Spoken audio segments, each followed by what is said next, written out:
students, class 11th, subject biology, chapter 13 photosynthesis in higher plants।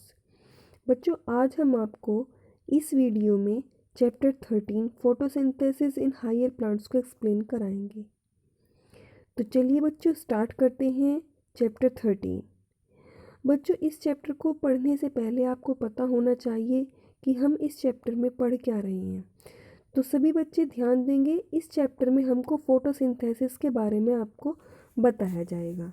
ठीक है, photosynthesis जो कि एक प्रोसेस है जिसमें ग्रीन प्लांट्स जो होते हैं वो अपने भोजन का निर्माण करते हैं। ठीक है, तो चलिए बच्चों स्टार्ट करते हैं कि ये जो रिएक्शन है, ये जो प्रोसेस है, किस तरीके से ये होता है।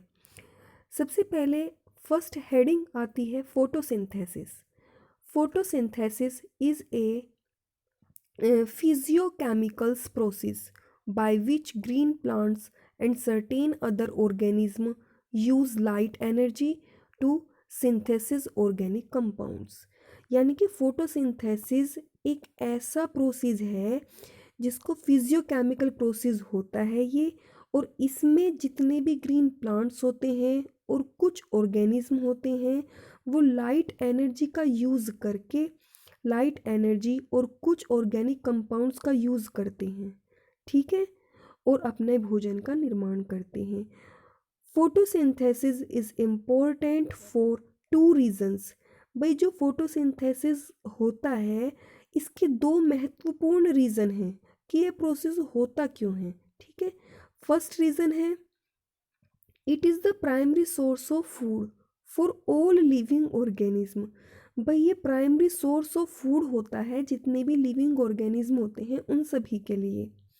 Next, it is the only process responsible for the release of oxygen into the atmosphere by green plants. ये केवल एक ये ऐसा प्रोसेस होता है जो कि रिस्पॉन्सिबल होता है ऑक्सीजन के लिए, जो ऑक्सीजन हमारे इन्वायरमेंट में ग्रीन प्लांट्स के द्वारा छोड़ी जाती है। ठीक है बच्चों, आगे आ जाइए अर्ली एक्सपेरिमेंट्स।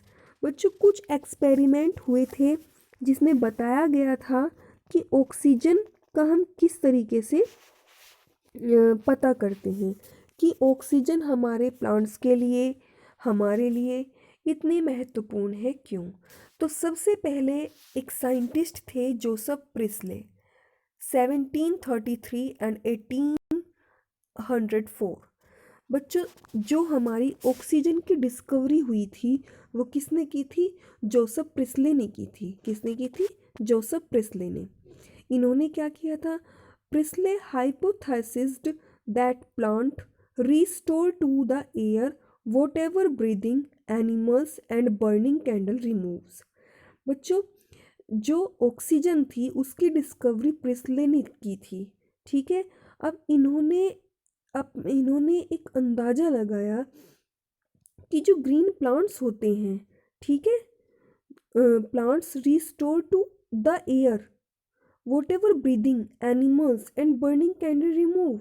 यानी कि जो प्लांट्स होते हैं वो एयर को रिस्टोर करते हैं, जो सांस लेने वाले जो एनिमल्स होते हैं उनके लिए भी, और बर्निंग कैंडल रिमूव और जो जलती हुई मोमबत्ती है उसके लिए भी। किस तरीके से? ये आपको इन डायग्राम्स में दिखाई दे रहा है। कैसे? भाई सबसे पहले इन्होंने ग्लास जार लिया, ठीक है, और उस ग्लास जार में इन्होंने एक चूहे को बंद किया और एक कैंडल इन्होंने जला दी।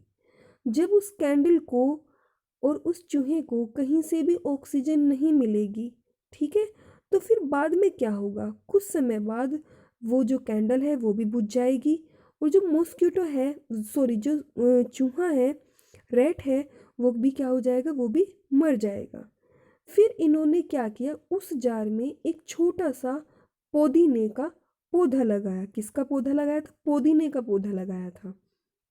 ठीक है, अब प्लांट्स को अपना भोजन बनाने के लिए किस चीज़ की ज़रूरत होती है? ऑक्सीजन, वो कार्बन डाइऑक्साइड की ज़रूरत होती है। ठीक है, जैसे ही अपना भोजन बनाएगा तो वहाँ पर क्या छोड़ देगा?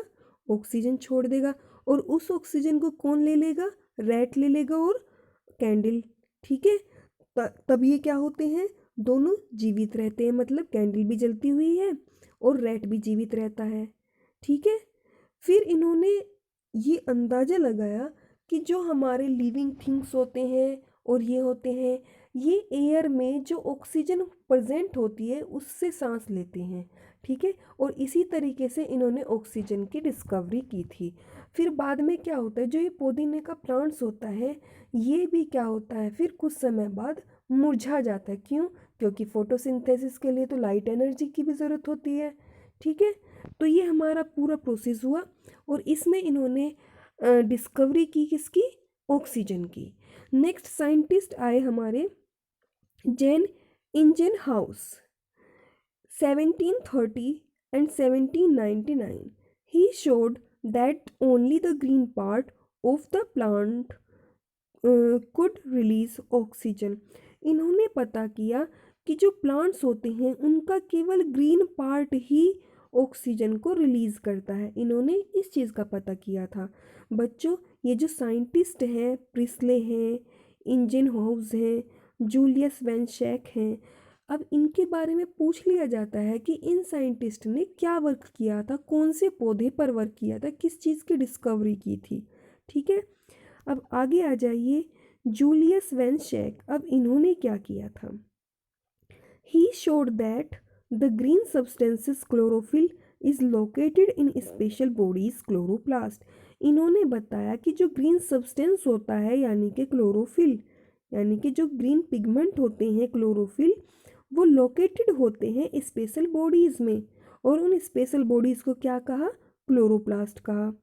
ही प्रोवाइड ही प्रोवाइड एविडेंस। और इन्होंने इस चीज़ के लिए सबूत भी दिखाए। ठीक है। सबूत इकट्ठे किए जिन्हें बताया for the production of glucose, जो कि ग्लूकोज के प्रोडक्शन के सबूत थे कि ग्लूकोज का प्रोडक्शन कैसे हुआ, किसमें, ग्रीन पार्ट में, किसके, प्लांट्स के। और उनमें इन्होंने दिखाया कि जो फूड होता है वो किस फॉर्म में स्टोर होता है, स्टार्च की फॉर्म में। ठीक है बच्चों, आगे आ जाइए।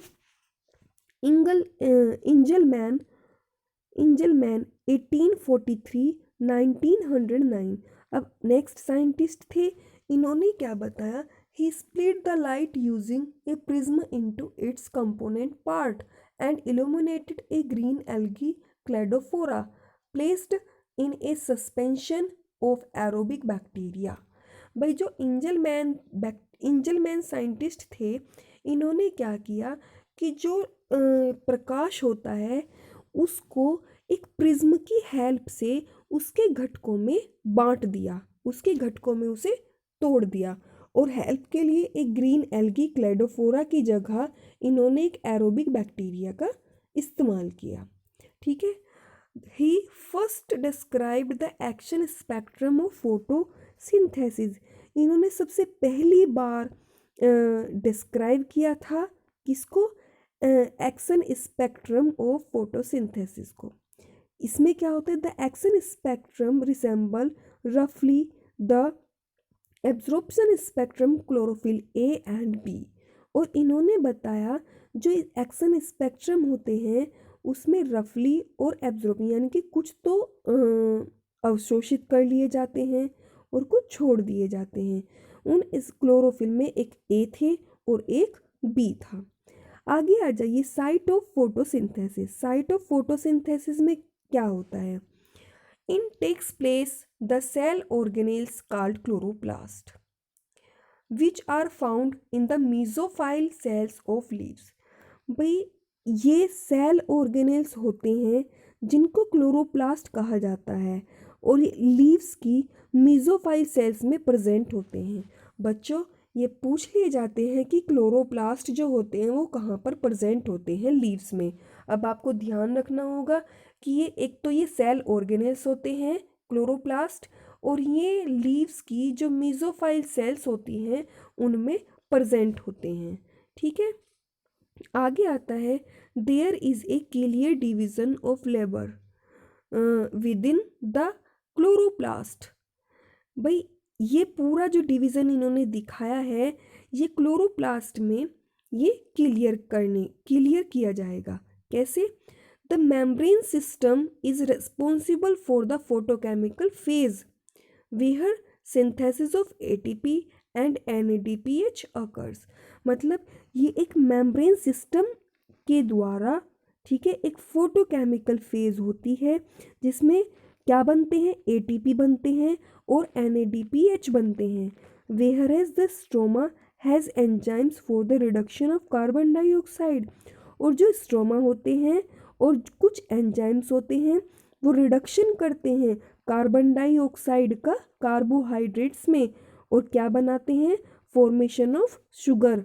यानी कि जो कार्बन डाइऑक्साइड होती है इन और कार्बन्स होती हैं उनसे क्या बन जाता है, शुगर बनाते हैं। ये जो डायग्राम है ये आपका क्लोरोप्लास्ट का डायग्राम है। ठीक है, नेक्स्ट है पिगमेंट इन्वॉल्व इन फोटोसिंथेसिस। अब इसमें क्या होगा, यानी कि फोटोसिंथेसिस प्रोसेस में कौन से पिगमेंट इन्वॉल्व होते हैं। एक chromatographic separation of the leaf pigment shows that there are 4 pigment: chlorophyll A, chlorophyll B, carotenes and xanthophyll। भाई जो क्रोमेटोग्राफी सेपरेशन होता है, यानी कि क्रोमेटोग्राफी सेपरेशन के द्वारा हम लीव्स के पिगमेंट को देख सकते हैं और उन्होंने इससे पता चलता है कि इसमें एक पिगमेंट नहीं है, इसमें 4 पिगमेंट्स प्रेजेंट हैं। कौन कौन सी? Chlorophyll A, chlorophyll B, carotenes and xanthophyll। अब सेकंड पॉइंट में आता है chlorophyll A is the chief, यानी कि main pigment associated with photosynthesis. यानी कि जो क्लोरोफिल ए होता है ये आपका मेन पिगमेंट होता है फोटोसिंथेसिस का, while chlorophyll b and carotenoids act as accessory pigment. और जो क्लोरोफिल बी होता है और कैरोटीन्स होते हैं ये एसेसरी पिगमेंट होते हैं, यानी कि सहायक पिगमेंट होते हैं। आगे, the accessory pigment help in 2 ways. और जो सहायक पिगमेंट होते हैं वो हमारी 2 तरीके से हेल्प करते हैं। कैसे? First, they absorb light at different wavelength, can pass it on the action centre chlorophyll A. यानी कि ये लाइट को एब्जॉर्ब करते हैं डिफरेंट वेवलेंथ एंड पास, यानी कि डिफरेंट तरंग दैर्ध्य वाली डिफरेंट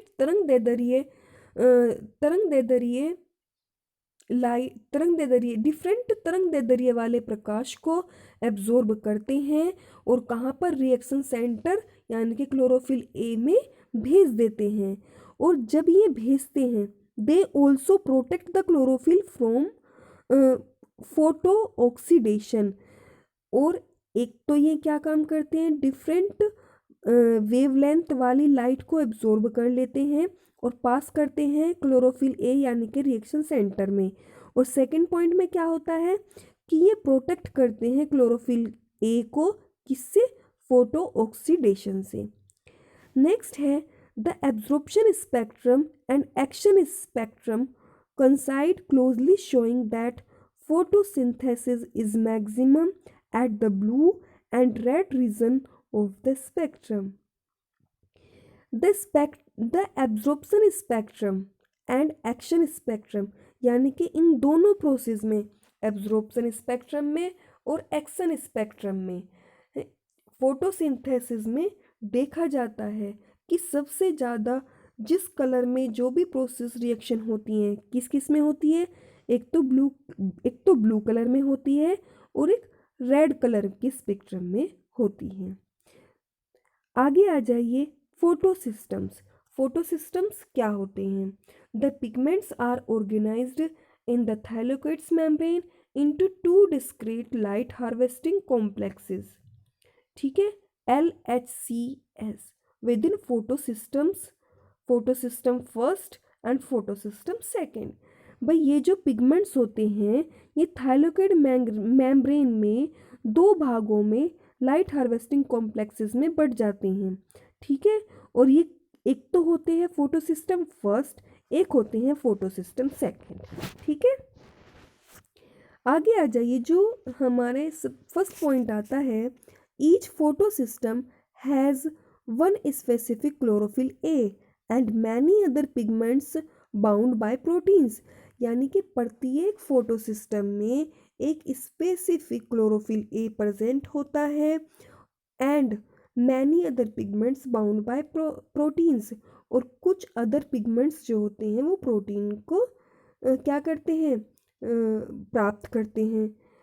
नेक्स्ट पॉइंट आता है, the chlorophyll A forms the reaction centre. जो क्लोरोफिल ए होता है वो रिएक्शन सेंटर की भूमिका निभाता है। आगे आ जाइए, in photo system first the reaction centre in P700 which is a chlorophyll A molecules that absorb light at P700 nm।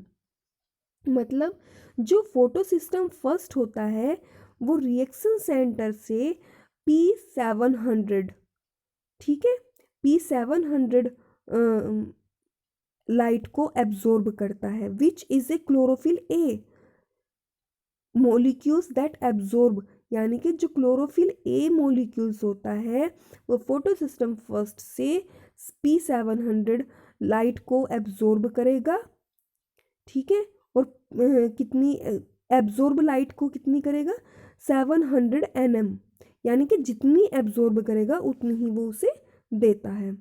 आगे नेक्स्ट है, in photo system second the reaction centre is P680 and chlorophyll A. और photo system second में क्या होता है reaction centre में, इसमें आती है P680, और इसके जो मॉलिक्यूल्स होते हैं वो कितनी लाइट को एब्जॉर्ब करते हैं, 680 nm। मतलब जो फोटो सिस्टम फर्स्ट होता है रिएक्शन सेंटर में कितनी होती हैं, P700 होती हैं क्लोरोफिल ए के, और इसके जो मॉलिक्यूल्स होते हैं वो एब्जॉर्ब करते हैं 700 nm को, लाइट को। और फोटो सिस्टम सेकंड में क्या होता है, रिएक्शन सेंटर में P680 होती है क्लोरोफिल ए की, और इसके जो मॉलिक्यूल्स होते हैं वो 680 nm को एब्जॉर्ब करते हैं। नेक्स्ट आ जाइए, मैकेनिज्म ऑफ फोटोसिंथेसिस। भाई कुछ इसकी मैकेनिज्म दी हुई हैं फोटोसिंथेसिस की। कैसे, फोटोसिंथेसिस अकर्स इन 2 स्टेप्स। यानी कि फोटोसिंथेसिस जो होता है उसमें 2 स्टेप्स होते हैं, फर्स्ट लाइट रिएक्शन और photochemical phase, second is dark reaction और बायोसिंथेटिक फेज। यानी कि जो लाइट रिएक्शन होगी उसको फोटोकेमिकल फेज कहा जाएगा, जो डार्क रिएक्शन होती है उसको बायोसिंथेटिक फेज कहा जाता है। तो फर्स्ट पॉइंट में आता है, photochemical phase directly depend on light, the pigment absorb the light energy and convert it into ATP. यानी कि जो फोटोकेमिकल फेज होती है वो डायरेक्टली डिपेंड होती है लाइट्स पर, और इसमें जो पिगमेंट्स होते हैं वो एब्जॉर्ब करते हैं लाइट एनर्जी को और कन्वर्ट कर देते हैं किसमें, एटीपी में, ठीक है। आगे, electron transport and photolysis are 2 major events in light reaction. यानी कि इसमें इलेक्ट्रॉन ट्रांसपोर्ट और फोटोलाइसिस ये 2 मेजर इवेंट्स होते हैं लाइट रिएक्शन में। Next, during this phase water is split, photolysis and oxygen is liberated. यानी कि इस फेज में जो वाटर होता है वो फोटोलाइसिस प्रोसेस में टूट जाता है, यानी कि ऑक्सीजन क्या हो जाती है, मुक्त हो जाती है। Next, ATP and NADPH form in this phase are used up during the biosynthetic phase। ATP और NADPH जो बने हुए हैं वो क्या करते हैं, in this phase are used. यानी कि बायोसिंथेटिक फेज में ATP और NADPH जो बनी हुई है उनका यूज़ करते हैं। आगे, जो बायोसिंथेटिक फेज होती है, biosynthetic phase does not directly depends on light. यानी कि बायोसिंथेटिक फेज डायरेक्टली डिपेंड नहीं होती है लाइट पर, ठीक है, but depends on the product of light reaction. लेकिन उनके जो प्रोडक्ट होते हैं वो लाइट रिएक्शन पर डिपेंड रहते हैं। कौन से, ATP and NADPH. Carbon dioxide is reduce to carbohydrates, और जो कार्बन डाइऑक्साइड होती है वो रिड्यूस करते हैं, यानी कि कार्बोहाइड्रेट से कार्बन डाइऑक्साइड प्राप्त होती है। आगे आ जाइए, photolysis of water. Photolysis of water मतलब वाटर का किस तरीके से विघटन होता है, किस तरीके से ये टूटते हैं। It is the process in which water is split into protons, electrons and oxygen, यानी कि इस प्रोसेस में जो वाटर होते हैं वो प्रोटॉन, इलेक्ट्रॉन और ऑक्सीजन के रूप में टूट जाते हैं, और रिएक्शन क्या बनती है, 2H2O is equal to 4H ion. H ion यहाँ पर प्रोटॉन का सिंबल है, प्लस ऑक्सीजन प्लस 4E यानी कि electron. Next, the water splitting complexes is associated with photosystem second. जो वाटर टूट गया था, ठीक है, फोटोसिस्टम सेकेंड में, which is located on the inner side of thylakoid membrane. ये कहाँ पर मिलेगा, जो थाइलेकोइड मेम्ब्रेन होती है उसमें अंदर की ओर ये लोकेटेड होते हैं। जब वाटर टूट गया था प्रोटॉन, ऑक्सीजन और इलेक्ट्रॉन्स में, तो ये फोटोसिस्टम सेकेंड में टूटे थे, और ये हमें कहाँ पर मिलेंगे, थाइलेकोइड मेम्ब्रेन में अंदर की ओर मिलते हैं। The electrons are use to replace the electron lost by photosystem second. और जो इलेक्ट्रॉन जिन इलेक्ट्रॉन्स का यूज़ किया गया था, ठीक है, उनकी कमी को पूरा करने के लिए उन इलेक्ट्रॉनों की कमी को पूरा करने के लिए फोटोसिस्टम सेकेंड में जाया जाता है। फोटोसिस्टम सेकेंड में उनकी कमी को पूरा कर लिया जाता है। कैसे किया जाएगा, the oxygen is liberated into the atmosphere, यानी कि जो ऑक्सीजन होती है वो एटमॉस्फेयर पर छोड़ दी जाती है, मतलब मुक्त हो जाती है एटमॉस्फेयर में, while the protons accumulated in the lumen of thylakoids, और जो प्रोटॉन्स होते हैं वो थाइलेकोइड्स की ल्यूमन में प्रेजेंट होते हैं।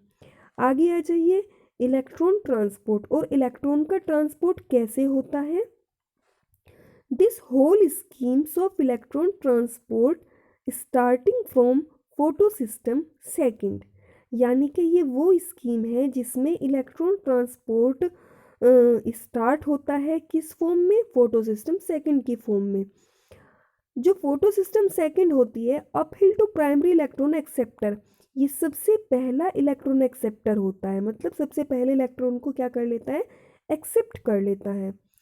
Down hill to cytochrome complexes and photosystem second, और जो नीचे की ओर होता है ये साइटोक्रोम कॉम्प्लेक्सेस होता है और फोटोसिस्टम फर्स्ट होता है।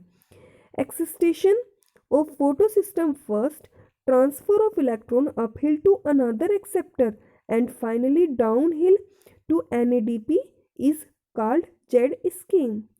भाई जो फोटोसिस्टम फर्स्ट में इलेक्ट्रॉन ट्रांसफ़र किए गए थे कहाँ पर, अपहिल पर, जो ऊपर की ओर फोटोसिस्टम सेकेंड थे उस पर इलेक्ट्रॉन ट्रांसपोर्ट कर दिए जाते हैं, और लास्ट में डाउन हिल टू, और लास्ट में ये नीचे की ओर NADP पॉजिटिव पर आ जाते हैं, जिसको जेड स्कीम कहा जाता है। जेड स्कीम इसको क्यों कहा जाता है, because of the characteristics shape Z, इसके जो करेक्टरिस्टिक्स होते हैं शेप जेड के, form when all the carriers are placed in a sequence, क्योंकि इसमें जितने भी जो कैरियर्स होते हैं उनकी जगह का जो सीक्वेंस होता है ये किसके अकॉर्डिंग होता है, रेडॉक्स पोटेंशियल वैल्यू के अकॉर्डिंग इनका सीक्वेंस होता है, इसलिए इसको जेड शेप कहा जाता है।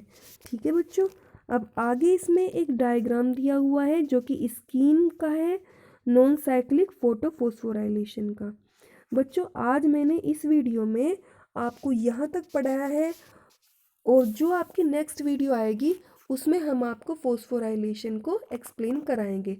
आई होप बच्चों आपको ये सब समझ आया होगा, और अगर कुछ चीज़ ऐसी है जो समझ नहीं आई है तो वो आप मुझे मैसेज में डाल सकते हैं। ओके बच्चों, थैंक यू सो मच।